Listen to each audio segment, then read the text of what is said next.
Alright, so as you heard twice before, my name is Stella, and I am your host today. So I just want to welcome everyone for coming. Our event's called Plays, Press, and Picture Books. What do you yourself consider success to be?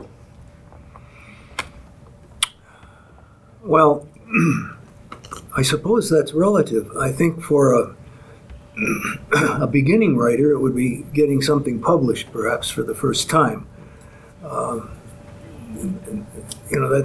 That's huge.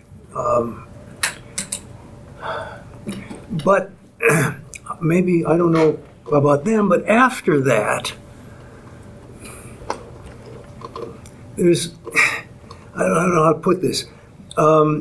So most of us probably had our first publications in maybe what would be considered a minor small magazine or something that not very many people would have seen, except we bought 10 copies and sent them to all our relatives.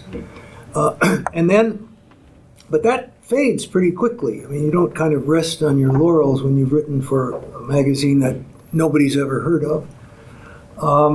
And so you keep trying to move up a little bit, but no matter how high up you go, there's always higher.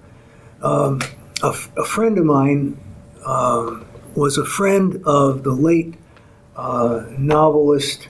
What was I think I've written his name here. I've forgotten the name for the moment. He'd written some significant stuff. He wrote the novel Revolutionary Road, which was just a movie a couple of years ago. I've forgotten his name. But he won lots of awards, considered himself, or most people considered himself very successful. And he didn't consider himself successful because the New Yorker would never publish him. So it seems to be always something beyond, at least in my experience, what you've been able to attain. Maybe people would look at my resume and say, "Oh, gee, that's great," and it's nice. It's good, but there's something beyond all the time. So you tend to always be reaching and not settling for what you've done in the past. I don't know if that's typical or not, but that's my experience.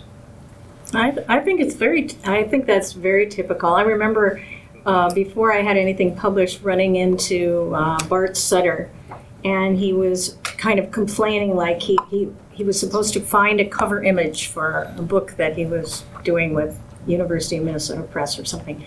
And he's like, I don't know, whatever. He was curmudgeonly and complaining. And I said, but you've got a book, And he said, yeah, you're right. And so, but I do think that's exactly true, that no matter where you get, you look ahead and see, or you look at others and you see that they are succeeding more than you are. And boy, we really get it full force now with social media, because it's just in your face all the time, everyone else's success. I meant to bring a little quote along from Adam Gopnik, and I didn't, so I'm going to try and piece it together a little bit. But he says, he was addressing RISD graduates, and he said, "I wish you all what I call happy obscurity. We are all obscure in light of the greatest people who, accomplishments that have been done by all the greatest literary figures or artists or anyone else who's accomplished great things. So we're all obscure if you put yourself to those standards. But whenever we create anything, a poem, a song, dig a garden, our obscurity ends, our invisibility ends. And so what he was saying is that don't be invisible, but go ahead and be obscure and be happy in your obscurity. And he also said that 50 people in a coffee house that you're singing to will always mean more to you than the biggest audience that you can imagine. And I think that's also true. I have found that speaking to small groups, people that you can really connect with, is more meaningful than standing in front of an auditorium full of people that you'll never see again. And there's just that human connection that's really important. But I do think one more thing, and then I'll stop talking about success. But I think that we all want to be published. We want to win awards. We want to get great reviews. But I really think that most of that is just a concrete symbol of what we really want, which is to write something really, really good. Mm-hmm. And we don't know if we've done it unless we have those other things. Okay. My definition of success is going to be a little odd here. But to get it one out of the way, when I started writing, I was first published when I was 14. Right, and my first editor was very famous. I could mention him, whatever. But my goal in high school was to someday write something good enough that people would have to take it for a class and get graded on it. Bucket list done on that one. My other point of success is I am allowed to get up in the morning, do my routine, do what I want to do, the way I want it, any way I want it. Because my writing and my business helps pays the bills and everything else, I can do basically what I want to do. And for me, that's success. We have a little clearinghouse question here. So if there's anything you feel like you didn't get to say, or like advice or anything you're like burning that you would like to say right now, you have a little freedom to do so, and then we're going to open the floor to questions if anyone has any questions they'd like to ask. So if you have any little last piece you would like to get out, this is the time. Just Buy my books. Just a reiteration of people who want to get into this. There's lots of discouragement, but don't be. Stay the course. Be tough. And if you're going to write for a publication, want your name out there and everything else, realize this is a business. You're working in an industry. A lot of people, the art fine's great, but realize, if you're writing for a publication, you're writing in a business, which is an industry. And keep that mindset. Read. Widely.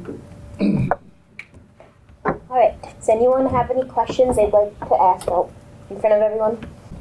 What would you say is your main motivation for writing? Like, what gets you to write on your bad days? Bills. I'm not a fan of writer's block, but I'm aware of writer's apathy.